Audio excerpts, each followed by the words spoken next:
Assalamualaikum warahmatullahi wabarakatuh. Bismillahirrahmanirrahim. Asyhadu an la ilaha illallah wa asyhadu anna Muhammadar Rasulullah sallallahu alaihi wasallam wa ala alihi wa sahbihi amma ba'd. Alhamdulillahirabbil alamin, kita ucapkan syukur pada Allah Subhanahu wa taala atas segala nikmatnya, atas segala pemberiannya di pagi yang cerah ini, di hari yang indah ini bisa bermuajah dalam keadaan sehat walafiat, tidak kurang satu apapun. Sholawat serta salam semoga tercurah kepada Nabi besar kita Muhammad Shallallahu Alaihi Wasallam yang telah memberikan suri teladan bagi kita semuanya, dan tak lupa kepada seluruh teman-teman yang lainnya senantiasa sehat walafiat, tidak kurang satu apapun. Saudara semuanya, di kesempatan berbagi hari ini izinkan Pak Danang akan menyampaikan materi integrasi nasional sebagai parameter persatuan dan kesatuan bangsa. Judul bab ini sangat mencerminkan terhadap gambar di depan ini. Gambar di depan ini adalah keberagaman suku maupun agama yang ada di Indonesia yang terajut dalam sebuah bingkai Negara Kesatuan Republik Indonesia. Saudara semuanya, di materi ini, di materi integrasi nasional sebagai parameter persatuan dan kesatuan bangsa, saudara semuanya diharapkan mampu mendeskripsikan mengenai keterkaitan integrasi nasional dan pluralitas masyarakat Indonesia, kemudian mampu mendeskripsikan penerapan strategi integrasi, sekaligus nanti saudara semuanya mampu mendeskripsikan penerapan integrasi nasional di masyarakat. Yang perlu saudara ketahui bersama kaitannya dengan integrasi nasional adalah permasalahan-permasalahan bangsa yang disebabkan oleh negara itu sendiri. Jadi saudara semuanya harus tahu bahwasanya negara Indonesia ini adalah negara yang unik, negara yang berbeda dengan negara-negara yang lain. Negara yang lain yang mungkin tersusun atas satu suku bangsa, tersusun atas satu agama, tapi negara kita ini adalah negara yang tersusun dari berbagai suku bangsa, dari beraneka macam agama yang ada di dalamnya, terdiri dari berbagai bahasa daerah yang beraneka ragam, serta memiliki kebudayaan daerah yang berbeda satu dengan yang lainnya.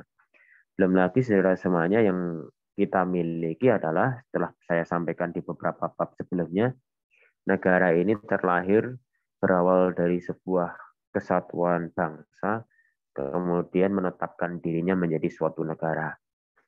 Saudara semuanya, dari hal-hal yang saya sampaikan di awal tadi, mulai dari keberagaman suku, keberagaman agama, kemudian bahasa daerah yang beraneka macam, dan kebudayaan yang berbeda antar daerah, apa yang dampaknya bagaimana bagi negara kita ini? Dampaknya adalah sangat rentan terjadinya disintegrasi bangsa, sangat rentan terjadinya konflik antar kelompok bangsa.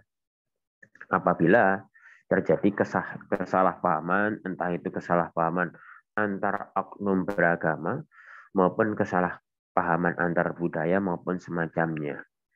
Jadi di satu sisi dengan keberagaman yang kita miliki, keberagaman negara Indonesia yang saya sebutkan di awal tadi memiliki dampak positif, namun jika dikelola dengan tidak baik, maka nanti apa yang terjadi akan rentan terjadinya disintegrasi bangsa. Padahal saudara semuanya, integrasi nasional Indonesia itu adalah suatu hal yang perlu dibina, perlu dikembangkan. Sebab konflik itu senantiasa akan membayangi, mengintai dalam persoalan bangsa di Indonesia ini. Nah, di dalam tulisan ini nanti saudara semuanya akan kami sajikan, akan kami sampaikan sebenarnya integrasi nasional itu apa atau pengertiannya, sejauh mana atau pentingnya apa bagi negara kesatuan Republik Indonesia. Saudara yang semuanya yang perlu Anda ketahui tentang integrasi nasional, secara umum integrasi nasional itu adalah suatu proses penyatuan, proses menyatukan dari berbagai unsur-unsur yang ada dalam suatu kelompok atau suatu daerah atau suatu bangsa atau suatu negara. Jadi Ketika kita berbicara integrasi, itu artinya adalah penyatuan bangsa-bangsa atau penyatuan kelompok-kelompok dalam suatu bangsa. Jadi seperti negara kita itu adalah salah satu wujud keberhasilan integrasi. Dulu yang awalnya berdiri kerajaan Majapahit, kerajaan Demak, kerajaan Kediri, kerajaan Mataram, dan sebagainya. Kemudian merelakan hati, merelakan ego, akhirnya menyatu menjadi bangsa Indonesia. Itu adalah suatu wujud daripada integrasi. Kemudian, saudara semuanya yang perlu Anda ketahui tentang integrasi itu adalah secara umum, kita itu bisa menyimpulkan yang disebut dengan integrasi itu menjadi 5 pengertian dasar. Yang pertama adalah integrasi itu merujuk pada suatu proses penyatuan. Jadi ketika saya tadi mencontohkan Indonesia itu salah satu wujud daripada integrasi, hal itu didasarkan oleh beberapa definisi yang saya sebutkan ini. Yang pertama itu adalah integrasi itu adalah suatu wujud dari proses penyatuan berbagai kelompok. Nah, padahal saudara semuanya, setiap kelompok itu pasti memiliki budaya berbeda, karakteristik berbeda lah. Itu tidak mudah. Maka penyatuan-penyatuan itulah disebut dengan integrasi. Penyatuan integrasi. Nah, pertanyaannya muncul sebenarnya suatu kelompok itu bersatu karena apa? Banyak hal. Kalau kasus di Indonesia itu adalah bersatu karena memiliki rasa senasib dan penanggungan. Di daerah lain bisa saja menyatu itu karena memiliki rasa kebangsaan bersama, kemudian merelakan dirinya dari sebuah hal-hal yang melekat dalam daerahnya. Itu bisa saja seperti itu. Kemudian yang B, integrasi itu merujuk pada masalah-masalah pembentukan wewenang kekuasaan nasional pusat di atas unit-unit sosial yang lebih kecil. Jadi ada rasa ego kelompok, ada rasa kekuasaan kelompok, itu ditanggalkan. Kemudian dia merelakan dirinya untuk menyatu pada kewenangan yang lebih besar. Kewenangan nasional dalam hal ini. Itu dikategorikan integrasi.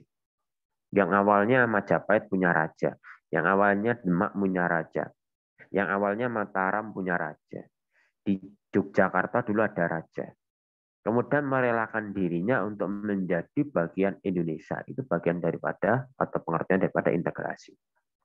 Yang C. Yang C itu adalah integrasi merujuk pada masalah hubungan antara pemerintah dengan diperintah. Otomatis ketika suatu kelompok itu bergabung, menyatu, maka di situ nanti ada sebagian yang memerintah, ada sebagian yang diperintah. Integrasi, dikatakan integrasi jika orang tadi mau merelakan diri untuk diperintah oleh kewenangan yang lebih besar. Itu disebut dengan integrasi. Dan yang D adalah integrasi itu merujuk pada suatu konsensus atau kesepakatan nilai minimum yang diperlukan untuk memelihara tertib nasional. Salah satu pengertian integrasi adalah selain dia menyatu, sekaligus dia merelakan diri untuk menaati aturan bersama. Padahal saudara semuanya, setiap kelompok kan pasti punya aturan-aturan. Dikatakan integrasi adalah kelompok-kelompok kecil tadi mau mengakui sekaligus ikut untuk merelakan dirinya diatur oleh suatu peraturan besar di luar dari kelompok tersebut. Nah, coba Anda bayangkan, itu bagian daripada pengertian integrasi. Dan yang E adalah integrasi merujuk pada suatu penciptaan tingkah laku yang terintegrasi yang diterima demi mencapai tujuan bersama. Jadi yang terakhir ini adalah ketika dia sudah tunduk pada satu pemerintahan, dia tunduk pada suatu peraturan yang disahkan bersama, nilai yang bersama, dia merelakan untuk bergabung pada kewenangan yang lebih besar. Dan yang terakhir adalah dikatakan integrasi jika mana tingkah laku itu atau tingkah laku dalam kelompok besar tadi dijalankan, dilakukan demi terwujudnya tujuan bersama. Oke. Maka salah satu wujud integrasi di Indonesia adalah mengikuti, meyakini bahwasanya Pancasila sebagai ideologi negara, sebagai pandangan berbangsa, sebagai bintang pemandu. Untuk apa? Mencapai tujuan negara Indonesia. Nah, kalau kelima hal tadi bisa ada, itu bisa dikategorikan sebuah integrasi, sebuah penyatuan. Oke, saudara semuanya, selain hal-hal itu, yang perlu saudara ketahui bersama adalah integrasi itu perlu dilakukan, perlu dikembangkan. Sebab kenapa integrasi itu salah satu hal agar negara itu bisa utuh, agar negara itu tidak tercerai-berai. Sebab kenapa? Karena setiap negara itu pasti kan memiliki beraneka macam karakter di dalamnya. Jadi negara itu harus memaksimalkan unsur-unsur di dalamnya agar apa? Terwujud integrasi tadi. Maka di sini di dalam tulisan di depan ini di Howard Prince itu ada cara atau bagaimana seorang pemimpin di dalam suatu negara itu untuk mewujudkan integrasi nasional. Ada 5 pendekatan yang bisa dilakukan untuk mencapai suatu integrasi dalam satu negara. Yang pertama adalah mampu menganalisis ancaman dari luar. Jadi itu penting sekali. Jadi ketika Indonesia misalkan senantiasa menjaga integrasi kita ini, penyatuan negara ini adalah harus senantiasa tahu ancaman dari luar itu apa. Ancaman yang disebabkan di dalam negaranya maupun ancaman dari luar secara gamblang. Kan sekarang ini ancaman dari luar bukan sebatas ada agresi, tidak. Namun sekarang ini yang mengerikan lagi ada namanya proxy war. Proxy war itu apa? Proxy war itu adalah negara lain itu menghancurkan negara kita atau negara lain menghancurkan suatu negara dengan cara dia memanfaatkan kelemahan dalam negara tersebut. Sehingga di negara tersebut terjadi perang antar warga di dalamnya, otomatis integrasi tidak tercapai. Ambil contoh misalkan di Irak ya, di Irak. Irak itu senantiasa sulit mewujudkan integrasi karena apa? Diadu domba dengan isu-isu Syiah dan Sunni. Ya. Sehingga antar rakyat di dalamnya, antar orang di dalamnya itu tidak bisa akur, tidak bisa menyatu karena apa? Berlainan sebuah ideologi di dalamnya. Bisa saja seperti itu. Atau misalkan dulu kasus di Mesir ya. Mesir itu kepemimpinan nasional akhirnya jatuh. Karena apa? Isu demokrasi. Seperti halnya di mana? Di Libya juga sama. Nah, ancaman-ancaman dari luar itulah yang terkadang menjadikan negara itu tidak bisa bersatu. Kemudian yang kedua adalah gaya politik kepemimpinan. Di awal tadi saya katakan, dan integrasi itu salah satu wujudnya adalah suatu proses penyatuan antar kelompok-kelompok di dalam suatu wilayah atau suatu negara tersebut dan merelakan dirinya untuk apa? Dipimpin, diperintah oleh satu kelompok kan begitu. Nah di situ saudara semuanya integrasi itu akan hancur jika gaya politik kepemimpinan di negara tersebut tidak sesuai yang diharapkan. Misalkan menindas minoritas, mengunggulkan mayoritas, atau sebaliknya, mayoritas dikalahkan, dimenangkan minoritas karena minoritas kuat secara ekonomi misalkan. Itu contohnya seperti itu. Jadi gaya politik kepemimpinan di dalam suatu wilayah atau negara itu juga akan berbanding atau juga berbanding lurus dengan wujud atau modal atau bentuk integrasi di dalam negara tersebut. Maka kepemimpinan di dalam negara itu harus bagus sekali, harus bisa mengayomi berbagai kelompok agar integrasi dalam satu negara itu dapat terwujud. Yang ketiga adalah kekuatan lembaga-lembaga politik. Lembaga politik itu ada DPR, ada lembaga eksekutif, ada lembaga yudikatif, ada lembaga-lembaga yang lain-lainnya. Karena lembaga politik menjadi penting, karena lembaga politik itu sebagai corong atau penyambung lidah rakyat, lidah masyarakat di dalam negaranya. Jadi kalau lembaga politiknya itu tidak sehat, tidak bisa melakukan kontrol yang bagus, tidak bisa melakukan kaderisasi, tidak bisa melakukan pendidikan politik, maka integrasi nasional juga tidak bisa jalan, tidak akan bisa jalan. Karena politik itu sebagai media, sebagai jalan suara rakyat itu didengar maupun dijalankan. Jadi kalau itu tersumbat, lembaga politik tidak bagus, maka akan terjadi Itu tadi peperangan. Nah, tapi kalau lembaga politik bisa menyerap aspirasi dengan baik, maka hal-hal yang dikhawatirkan dalam satu negara demi terwujudnya integrasi sulit untuk dijalankan. Yang keempat adalah ideologi. Nah, ideologi itu menjadi penting, saudara semuanya. Ideologi itu pandangan suatu negara, suatu cita-cita bangsa, suatu pemikiran bangsa. Coba Anda bayangkan ideologi negara itu tidak dalam satu kesatuan. Nah, jadi negara itu memiliki ideologi yang beraneka macam. Susah. Maka di negara itu pasti punya ideologi satu yang digunakan dalam pengaturan negara tersebut. Kalau di Indonesia adalah Pancasila. Jadi selagi Pancasila bisa direvitalisasi dengan bagus, diimplementasikan dengan bagus, maka niscaya integrasi nasional akan terwujud dengan bagus. Dan yang terakhir adalah integrasi nasional itu juga akan terwujud atau bisa terwujud jika pemerataan pembangunan, pemerataan ekonomi, kesejahteraan bersama. Tidak akan terjadi integrasi jika terjadi ketimpangan ekonomi, ketimpangan sosial. Itu nanti akan mudah tersulut emosi, otomatis integrasi nasional tidak akan terwujud. Oke. Kemudian tadi sudah disebutkan pengertian integrasi, syarat-syarat integrasi sudah saya jelaskan di awal.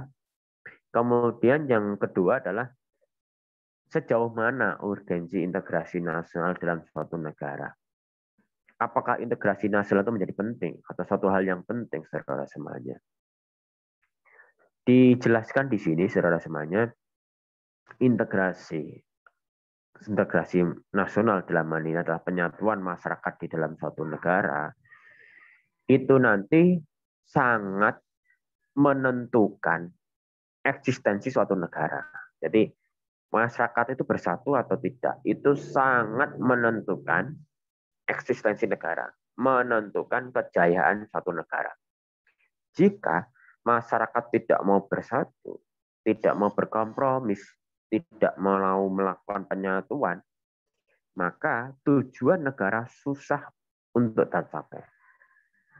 Kejayaan negara sangat susah tercapai. Eksistensi negara sangat susah terjadi atau terwujud. Karena apa? Tidak akan mungkin terjadi negara bisa maju jika masyarakatnya tidak rukun, tidak kompak, dalam hidupnya selalu diwarnai dengan konflik, nggak akan terjadi. Karena syarat negara maju itu harus rukun, harus kompak. Masyarakatnya tidak boleh banyak berkonflik. Entah itu konflik kecil maupun konflik besar, tidak boleh. Itu hal yang harus diketahui kalau saudara semuanya ingin membangun suatu negara, ingin mewujudkan kejayaan negara, ingin mewujudkan eksistensi negara. Jadi penyatuan antar masyarakat itu menjadi penting. Oke. Coba Anda bayangkan sudah dibangun bagus-bagus, nggak taunya tawuran. Apa yang tadi Anda lihat? Ketika tawuran, ketika demo yang tidak beraturan, akan banyak Anda lihat tempat-tempat fasilitas umum rusak, kereta api dirusak, bis dibakar, nggak akan mungkin bisa maju. Itulah sebabnya integrasi masyarakat, integrasi nasional itu harus diwujudkan dalam suatu negara. Jika negara ingin maju, ingin jaya, ingin eksis, ingin tujuan negaranya tercapai. Oke. Namun saudara semuanya, tidak mudah saudara semuanya mewujudkan integrasi masyarakat, tidak mudah mewujudkan integrasi nasional. Sebab kenapa masalahnya? Apa yang disebabkan? Karena ya penyebabnya adalah antar masyarakat satu itu kan pasti berbeda nilai, akan juga berbeda karakteristik, berbeda suku, berbeda agama, berbeda budaya. Bukan hanya itu, kadang berbeda kepentingan juga. Hal-hal itulah yang terkadang integrasi masyarakat yang dicita-citakan itu susah terwujud. Beda keyakinan suku, keyakinan agama. Terkadang kalau perbedaan itu ditonjolkan, itu nanti akan mudah terjadi konflik. Atau misalkan berbeda dalam menyikapi permasalahan bangsa, itu bisa jadi konflik. Misalkan suku ini suka dengan pemimpin ini, suku ini suka dengan pemimpin ini. Kalau itu tidak dikelola dengan baik, wah, susah terwujud integrasi masyarakat. Maka dari itu, saudara semuanya, yang perlu kita lakukan adalah kita harus mengetahui, memahami negara kita itu sangat memiliki potensi untuk konflik, apapun itu. Mulai dari suku, agama, keyakinan, terkadang perbedaan kesukaan terhadap klub sepak bola, terus kemudian tentang politik, apalagi sekarang ini ada pilkada, pilgub, itu sangat mudah terjadi yang namanya konflik. Maka tugas kita adalah memberikan pemahaman khususnya buat diri kita pribadi maupun kelompok-kelompok di sekitar kita agar lebih mengutamakan persatuan dan kesatuan, lebih mengutamakan kepentingan umum daripada kepentingan pribadi. Nah, dan yang perlu saudara ketahui semuanya, kegagalan mewujudkan integrasi masyarakat, maka gagal pula mencapai kejayaan nasional. Namun demikian, saudara semuanya, sejarah telah mencatat kita itu negara yang besar, bangsa yang besar, bangsa yang melalui proses penyatuan suku-suku bangsa. Jadi suka nggak suka, negara kita itu pada dasarnya adalah negara yang bersatu, negara yang terintegrasi atau menyatukan diri. Jadi sebenarnya kita itu punya modal awal, modal negara bersatu. Tugas kita adalah meneruskan sehingga integrasi nasional bisa diwujudkan. Jika integrasi itu bagus, apa yang terjadi? Otomatis akan terwujud kejayaan suatu negara. Oke, berikutnya saudara semuanya, saya akan bercerita mengenai itu pluralitas masyarakat Indonesia. Nah, sebelum saya menyampaikan pluralitas masyarakat Indonesia, video ini nanti tentang pluralitas akan Pak Danang sampaikan pada video berikutnya. Jadi setelah Anda sudah paham tentang apa itu integrasi, pentingnya integrasi, syarat terwujudnya integrasi nasional, nah nanti saya akan memberikan bukti-bukti pluralitas masyarakat Indonesia. Itu saja saudara semuanya untuk penjelasan awal tentang integrasi nasional. Akan Pak Danang lanjutkan pada video berikutnya. Terima kasih. Wassalamualaikum warahmatullahi wabarakatuh.